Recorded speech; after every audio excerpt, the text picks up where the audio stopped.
Hey, hey, it's good to see you. Why don't you come in now, the weather? Hey, we haven't talked for quite a while. I think that, you know, have a seat. Just pull up a chair. There's a chair right over here. Come on. It's right over here. Just sit down. Yeah. Oh, what? You're having trouble sleeping? Well, what brought that on? Well, okay. Oh, that does sound really stressful. So, well, God, I wish I would have known. I would have given you a call sooner. Um, well, those kinds of things happen. I tell you what. Let me tell you a little bit about something that happened to me one time. Well, it started out where I was just decided to, go with my girlfriend.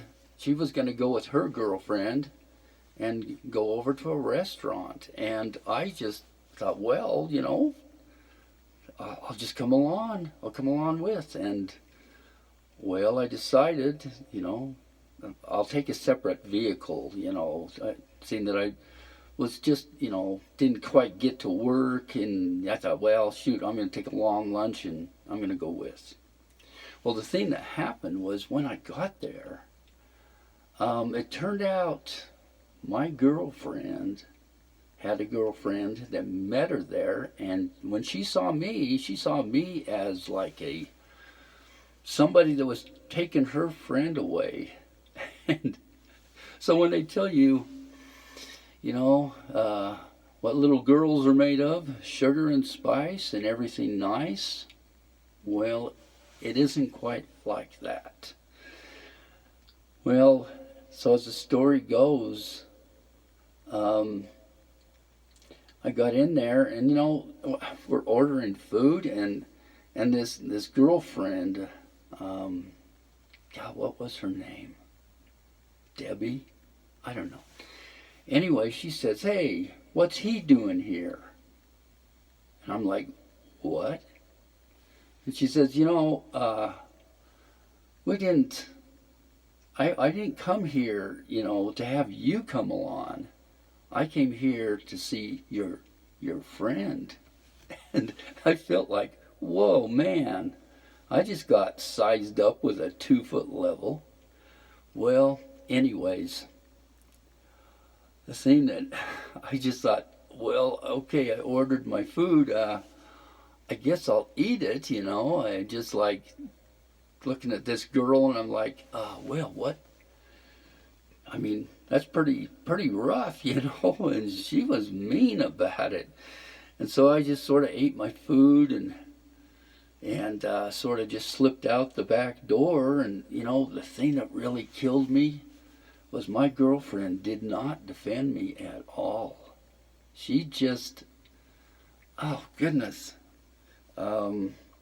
Anyway, she just does, I'm like, what the heck? Anyway, so I go home and I'm thinking, gosh, I feel like, I feel like I was violated or something. So, as the story goes, I just felt like awful. I felt like, oh. Anyway, and the thing that made it even worse was when I talked to my girlfriend about it. She said, "You know what, Ron, you deserved it." And I'm like, what? I deserved it? Why did I deserve it? I was just coming along with you, anyway.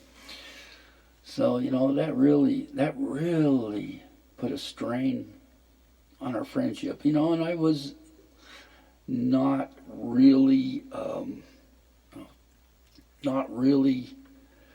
so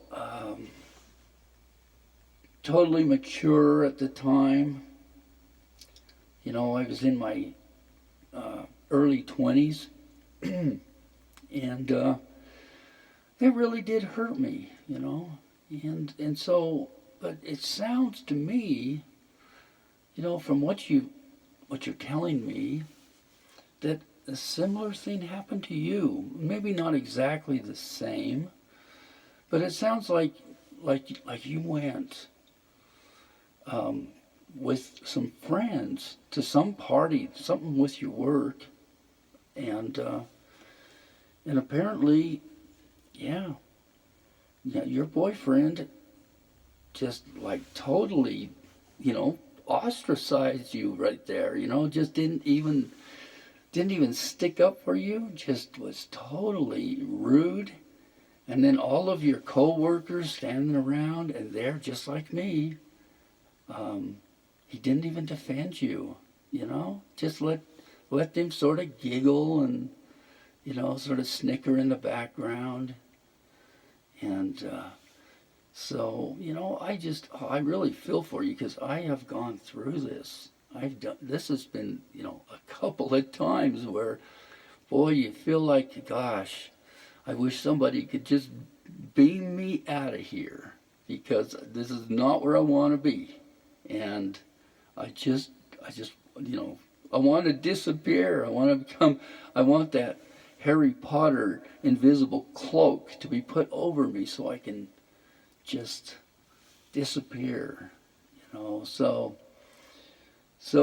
in my situation, I couldn't believe it. Even quite a bit of time later, my girlfriend she still said that it was my fault for coming along. She didn't stop me. She didn't say, no, I think this might be a bad idea. Why don't you stay home? No, she just said, come along. And I did. And whoa, did I learn a hard lesson that day about friends, especially, people that were friends with your friends before you showed up on the scene. It is just, wow. So, but anyway, so you had this happen, and apparently your boyfriend just did that same sort of thing, just like treated you like, oh my goodness. Well, anyways, just let me give you a little hug. Let me just call. You poor thing. Anyways, well, you can always come to me and tell me. I've been around the block a few times. I've experienced these kind of things before myself plenty of times. Nobody wants to be the odd person out, or somebody says, let's have a party, but you know what? Everybody shows up, but you're not invited. You know what that feels like? It's like not an oversight. It's like you're purposefully, they just left your name off the list. And I've had that happen. I've had a lot of interesting things happen like that. And, people they're not always exactly what you expect. I was doing a gig out in Richfield, and one of my band members, he's a little bit, I don't know what you'd say, narcissistic. Anyways, he's one of these people that the world revolves around him. And if it doesn't suit him, then it's no good. But I was just still getting to know him a bit, and well, we understand each other a lot better now. But I remember buying him something to eat at a restaurant, and he took one bite, and he just said, I don't like this. Why did you buy this for me? I didn't ask you to buy this for me. So he was just really rude like that, and he's like really rude like that all the time. And anyway, it took me a while to get used to him, but he does his thing and in the band, and I do mine, and Okay, it's just a team, really. We're just a team. And that's what makes up a rock band is a team. Even though we all have our own preference for music. I mean, mine is obviously rock and roll. It's a heavier rock and roll. Um, you know, so but my band prefers an oldies kind of rock and roll. Back in the day, our parents said that was just the most awful, evil stuff that ever came out, and and now it's like it's family oriented. It's what you bring your kids to. It's so it's just like that. Anyway, so I just remember my parents saying, "Oh, that awful stuff and that lawn hair. Oh my goodness, you're all gonna look just like that band from England." And we're like, "Yeah, of course. That's what we want." So, but anyways, we had a lot of good times back then. Some of it was not all that fun. Kind of like this experience that you're telling me about. That's just heartbreaking, to hear it. And I feel for you. I really do. All I can do is just give you just a big hug and a big squeeze and tell you it will pass. It will pass. Even though it's hard right now, time has a way of healing wounds. I think back to what happened to me with my girlfriend, and I still remember it, but I don't have that intense feeling of rejection that I had. And so, but anyways, so yeah, I remember just things like that, places where I've been. Oh, hey, I have got a story for you. Now, this story, this happened when I was in college. Hold on here, I just want to adjust something a little bit. Okay, here we go. All right, so this happened in college. Now, as you know, I was also, besides playing in a band and besides, doing all this stuff, I was a belly dancer. And I got a lot of training, well, basically with two dance companies. One was named, the name of the dance company was Kismet, and the other one was Veiled Visions. And I've written that up in my profile. And there are plenty of pictures of me there on stage, plus there's a lot of footage that I haven't uploaded when I was on stage. But there was an audition, and this was at the college. This was before I got into belly dancing or anything. And this audition was for a hip hop type dance, dance company, college dance company. Well, anyways, I went out there and with an audition, they show you what they want, and you have to like repeat it. Okay. Well, I was out there, and there was one other guy besides me that was on the team, and so we did it. I did my best.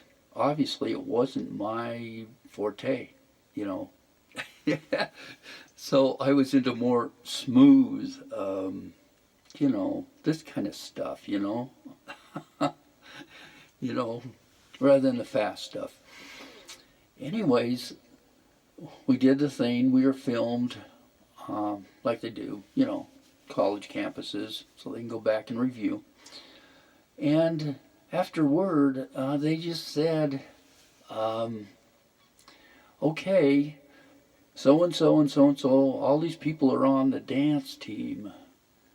And all the rest of you, you can go now. Well, they didn't say my name.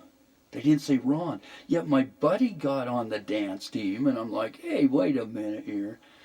But still, there was, you know, walking out of there with a bunch of people watching you walk out and being the loser. Anyway, and then getting dressed in the locker room and then having to walk back through the dance studio. Well, it was like a big gymnasium, actually. In front of all those people again, and you can just feel their eyes. They're just watching. They're just watching you like, you loser. I can laugh about it now, but let me tell you, it was pretty intense. I thought, oh my goodness, look at me. I just totally botched it, I wasn't the only one, and I'm the kind of person that I'm really sensitive to other people. Not so much myself, but I am. I wanted to throw my arms around all the others that didn't make it. I don't really care about myself, but I wanted to just give them a hug and say it's going to be okay. It really is. So, but anyway, I tell you that because, you're telling me you went, you had something going on at your work, and you said something or something embarrassing happened, and it just drew the attention of your coworkers right to you. And yes, yeah, it is embarrassing, and it is really too bad that your boyfriend didn't say, hey, this is my girlfriend, we're together, none of this, where the, anyway, obviously, it's really upset you. I feel for you. It's gonna be okay. It really is. You've got me. You got me as your friend. I'm always here. I'm always, we can do anything you want. I'll take care of you. Don't worry. I'm not going to run out on you. I'm not going to make fun of you. I understand. So, but anyway, there's just a couple of stories, things that happened to me that were a little unpleasant. And, I learned kind of the hard way from them. It wasn't something I want to repeat, but things like that happen. So, anyways. Yeah, do you feel a little bit better now? I just thought I'd rub this a little bit, little soothing. Oh, I have some interesting things that I picked up at the Dollar Tree. Hey, look, a sponge. Has a nice scratchy sound. Yeah. There's I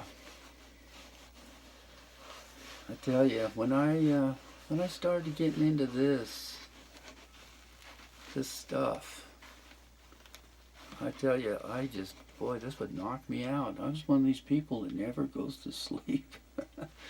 But anyway, I got these sponges, and hold on a minute.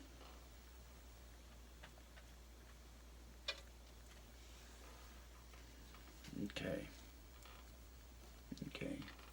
I got this here for you. Let me just pull this little tag off. All right. Now I want you to look at this. Look at these. Aren't those fantastic looking? Yeah. God, I love these fans. very Chinese looking. I can open and close them. Kind of blocks the sound to my microphone. Yeah. Okay, I bought several. There's this one, and I'm a person that loves bright colors. My favorite colors are yellow and purple. So, of course, now I've got these lights behind me that are fading between blue and red, but unfortunately you can't see them that well because of the bright lights. Let me grab another thing.